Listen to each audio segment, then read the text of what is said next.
When 82-year-old Marion slipped in her kitchen and fractured her wrist, her son immediately said what many adult children say, "Mom, maybe it's time for a nursing home." The words hit her like a wave. "He meant well," she said later, "but all I heard was, you can't live your life anymore." For the first time, Marion felt like her independence was slipping faster than her health. That moment, the first mention of maybe it's time, happens to millions of seniors every year. One accident, one illness, or even a few forgetful moments, and suddenly everyone around you starts looking for facilities, brochures, and options. Of course, nursing homes have their place. Some provide excellent care, safety, and companionship. But far too often people move there too soon out of fear, convenience, or family pressure, rather than true necessity. The result: many older adults lose not just their homes, but their sense of purpose and control. For many, the thought of leaving their familiar space, their memories, their pets, and even their neighbors feels unbearable. Yet they stay quiet, afraid of being seen as stubborn or a burden. But here's the truth: needing help doesn't mean you need to surrender your home or your dignity. There are more options than ever today to live safely, happily, and independently, even if you can't do everything alone. Why does this matter so deeply? Because our environment shapes our spirit. Numerous studies show that seniors who age in place, meaning they stay in their own homes with proper support, experience lower rates of depression, stronger cognitive health, and a deeper sense of belonging. A 2023 AARP survey revealed that nearly 90% of adults over 65 want to remain in their homes as long as possible. Yet far fewer actually get the chance, not because they can't, but because they don't know how. Moving into a facility too early can quietly erode self-confidence. In a familiar home, you decide when to wake up, what to eat, when to rest, and how to spend your time. In a nursing home, even the small freedoms like choosing your own breakfast or listening to your favorite radio show often become scheduled events. Over time, that loss of choice can lead to emotional decline. Researchers at Yale found that seniors who lose autonomy experience faster cognitive aging than those who remain active decision makers in daily life. But it's not just about emotions, it's also about finances and practicality. Nursing home care in the United States can cost anywhere from $75,000 to $100,000 per year. For many families, that means draining savings, selling property, or relying on government programs that come with limited flexibility. Meanwhile, other cost-effective and emotionally healthier options go unnoticed, like in-home caregivers, senior-friendly home modifications, community programs, or shared living arrangements with trusted companions. Here's where the challenge begins. Many seniors and families don't know where to start. When problems arise, mobility issues, loneliness, or declining health, the first reaction is to move rather than adapt. The assumption is that safety equals separation. But that mindset often ignores new technologies, medical advancements, and community resources that make it possible to stay home safely longer than ever before. Marion's son meant well when he mentioned a nursing home, but she decided to try something else first. She hired a part-time caregiver, installed grab bars and brighter lights, and joined a local senior wellness group that checked in daily by phone. Within months, she regained her confidence and her independence. "I realized," she said, "I didn't need a facility. I just needed support." In today's video, we'll explore 5 powerful alternatives that can help you or your loved ones stay independent at home, even when daily life starts to feel challenging. These aren't wishful ideas. They're real proven ways seniors across America are extending their comfort, safety, and joy right where they belong at home. If you've ever felt pressured to give up your independence before you're ready, please hit the like button, subscribe to Senior Ways, and share your thoughts in the comments. Have you or someone you love faced that decision? What made you choose or postpone the move? Because this video is about reminding every senior that your best years don't have to end where your front door begins. Solution number 1, redesign your home to fit the new you. When 79-year-old Albert began using a walker, he thought his only option was to move out. "The hallway felt too narrow, the bathroom was unsafe, and I couldn't reach half the things in the kitchen," he said. "I figured I'd have to sell the house. But his daughter suggested something different. Instead of leaving, they adapted. With the help of an occupational therapist, Albert made simple but life-changing updates: grab bars near the toilet, and shower non-slip mats, a chair for bathing, and motion lights that guided him safely at night. His grandson installed adjustable shelves in the kitchen, and a local handyman widened one doorway. The changes were small, but the impact was huge. Suddenly the house felt like it was on my side again, Albert said. This is the first key: don't move out, move things around. Modern home design now caters beautifully to seniors who want to age in place. You can find raised dishwashers to reduce bending stair lifts for multi-level homes and smart home systems that control lights, locks, and temperature with a simple voice command. Many states even offer home modification grants or low-interest loans to help cover these upgrades. According to research from the National Institute on Aging, over 70% of fall-related hospitalizations happen at home, but more than half of those falls could have been prevented with basic adjustments. The truth is, you don't need a new home. You need a safer version of the one you already love. Albert now calls his home his freedom zone. He says, I used to think growing older meant shrinking my life. Turns out I just needed to grow smarter with it.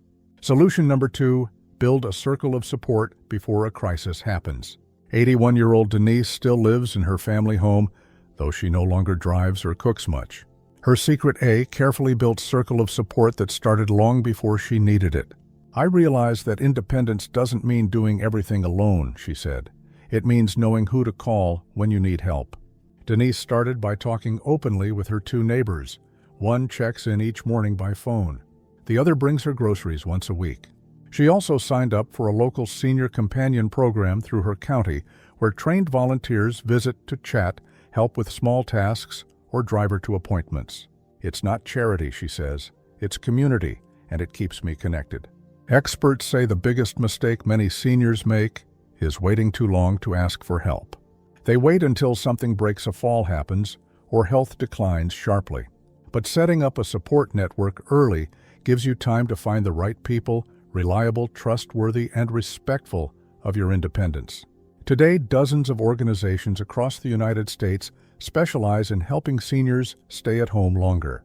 The Village Movement, now active in over 300 communities, connects older adults who share resources and coordinate rides, errands, and social activities together.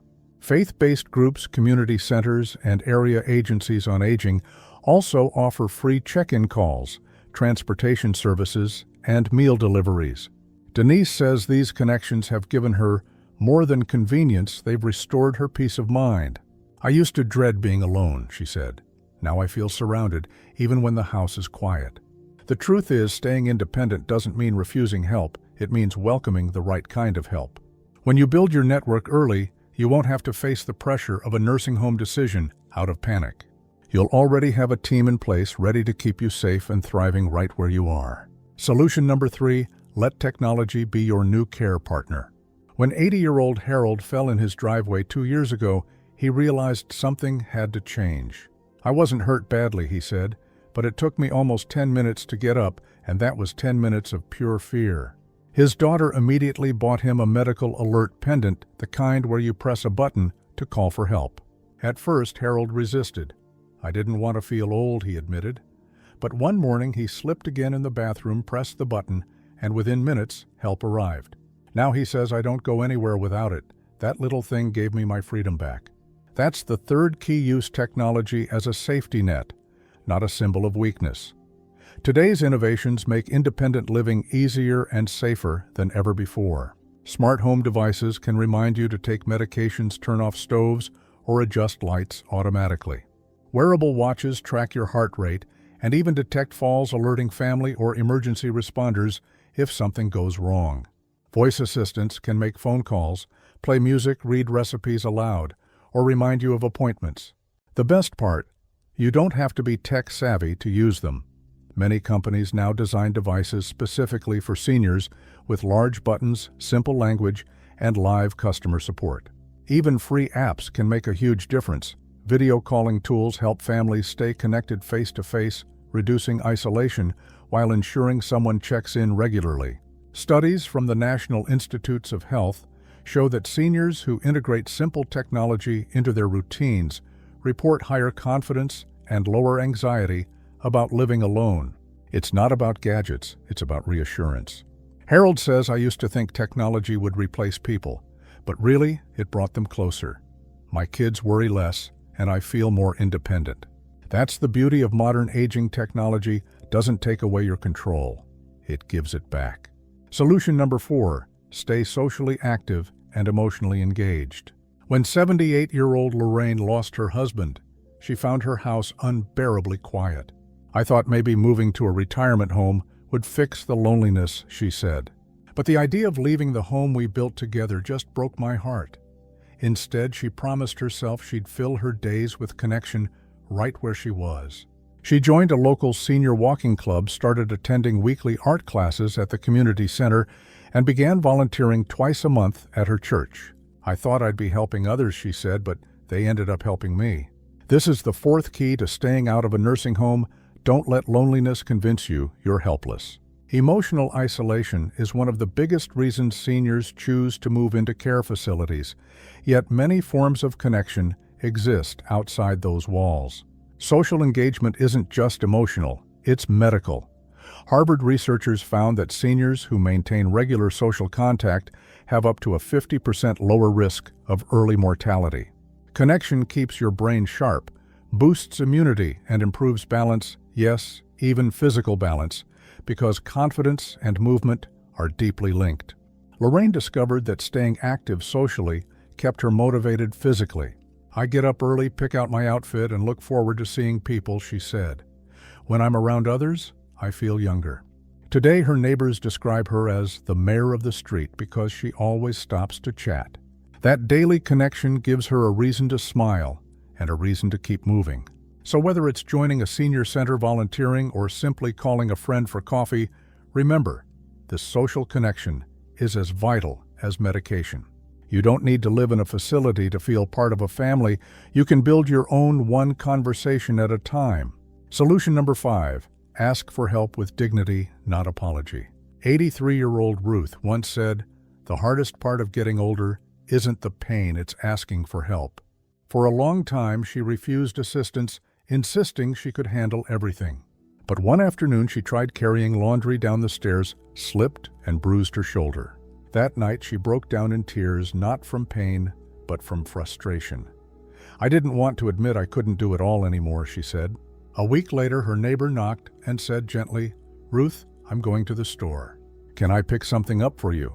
Instead of refusing, she smiled and said yes. It was such a small thing, she said, but it felt like the world didn't expect me to be superwoman anymore. That moment changed everything. Ruth began letting others help her niece with groceries, her neighbor with the trash bins, and a part-time caregiver with cleaning. "I realized accepting help didn't make me weak," she said. "It made me wise." That's the 5th and final key, ask for help with dignity, not apology. Many seniors resist help out of pride, fear, or a lifetime of self-reliance. But real independence doesn't mean doing everything yourself. It means making sure everything gets done safely. Accepting help can actually preserve your autonomy by preventing injury, exhaustion, and burnout. Sociologists call this interdependent independence, the idea that true freedom comes from leaning on others in healthy ways. Whether it's family, friends, or professionals, asking for help early ensures you stay in control longer. Ruth now says, "I may not be as strong as I was, but I'm still the boss of my life. I just have a little more help running it." Multiple studies confirm that aging in place with adequate support improves longevity, cognitive health, and emotional well-being. A 2022 Journal of Gerontology report found that seniors who stay in familiar surroundings experience 30% fewer hospital visits and maintain better memory scores compared to those who relocate. Why? Because home offers continuity. Familiar routines reduce stress hormones and strengthen brain pathways associated with comfort and recognition. Meanwhile, small daily tasks like watering plants, cooking, or chatting with neighbors serve as natural physical therapy, keeping muscles and mobility active. In short, independence nurtures vitality, and the body, mind, and heart all respond positively to that sense of stability. If you want to stay home safely and confidently, start with 3 simple habits. First, make your environment safer. Install non-slip mats, brighter lighting, and easy-to-reach storage. Second, communicate your needs. Tell your family, friends, or local agencies what kind of help makes you feel supported without feeling dependent. And third, keep a rhythm to your day. Eat at regular times, stretch or walk a little, and stay mentally engaged with a hobby, puzzle, or favorite show. Routine builds balance physically and emotionally. If you can afford it, consider part-time home assistance. Many caregivers now specialize in aging with independence, helping with light chores, errands, and companionship. If cost is a concern, check your local area agency on aging. They often connect seniors with free or low-cost in-home services. You can also explore modern solutions like grocery delivery, telehealth checkups, and volunteer neighbors helping neighbors programs. Each layer of support helps you stay exactly where you want to be, safe, comfortable, and confident in your own home. Ruth says, "At best, I used to think accepting help meant giving up control. Now I see it means keeping it longer." So if you ever find yourself thinking, "Maybe I can't take care of myself anymore," remember this: that thought doesn't mean it's time for a nursing home. It means it's time for a new plan. Start by making your home safer, building your circle of support, using modern technology, staying socially connected, and accepting help with grace. These 5 choices aren't about resisting reality, they're about shaping it. Because independence isn't a place, it's a mindset. And even when your body slows down, your right to live life your way never has to. So before you rush to a nursing home, pause and ask yourself, have I truly explored every option to stay home? The answer might surprise you. If this message resonated with you, please tap the like button, subscribe to Senior Ways, and share this video with someone who's facing this decision right now. And tell us in the comments what helps you stay independent and comfortable at home. Because getting older doesn't mean letting go, it means holding on just a little smarter.